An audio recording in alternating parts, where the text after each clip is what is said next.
Outmatched and alone. How to defeat your giants. Have you ever felt like the world was too big and you were too small? Like you're standing in the shadow of a problem so massive. It doesn't just threaten you, it mocks you? We all have our Goliaths. Maybe it's a debt you can't pay, a diagnosis that scares you, or a dream that everyone says is impossible. Most people tell you to play it safe. They tell you to fit into the armor of others. But today, we're looking at the greatest underdog story in history to find a different kind of strength. This isn't just a story. This is a blueprint for the lonely, the underestimated, and the outmatched. For 40 days, the Philistine giant Goliath stood between the hills, shouting defiance. He wasn't just a soldier. He was a psychological weapon. The Bible tells us in 1 Samuel 17, verse 11, when Saul and all Israel heard these words of the Philistine, they were dismayed and greatly afraid. Even the king, who stood head and shoulders above his people, was paralyzed. Why? Because they were looking at the giant's height, while God was looking at the heart. L&G. White captures this tension perfectly in Patriarchs and Prophets. Saul and Israel knew that the Philistines were to find the living God, but their faith in God was shaken, and they dared not meet the boaster.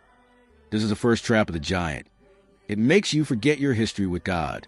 It makes you focus on the circumstance rather than the Creator. Then comes David, a teenager, a shepherd. He wasn't even supposed to be at the front lines. He was a delivery boy. When he hears the giant's mockery, his reaction is different. He doesn't ask, "How big is he?" He asks, "Who is this who defies the living God?" Saul tries to give David his armor. David tries it on, but he can't move. Key lesson. You cannot win your battles using someone else's identity. L&G White writes, David did not permit himself to be discouraged. He had been a shepherd, and in his humble life, he had met with many difficulties and dangers. He had learned to trust in God. David knew that the God who delivered him from the paw of the lion and the paw of the bear would deliver him from the Philistine. Your private victories, the ones no one sees, are the training ground for your public miracles. Goliath laughed. He saw a boy with a stick. But David saw a target that God had already judged. David's response is the ultimate battle cry for anyone feeling alone. 1 Samuel 17, verse 45. You come to me with a sword, with a spear, and with a javelin. But I come to you in the name of the Lord of hosts, the God of the armies of Israel, whom you have defied. David didn't need a sword because he had a sovereign.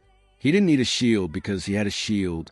L&G White adds, the giant's strength was in his armor and his weapons, but the strength of a youth was in the Lord. One stone, one shot. David didn't need a quiver full of arrows. He needed a heart full of faith. When you are outmatched, you don't need more resources. You need God's resourcefulness. The giant fell face first.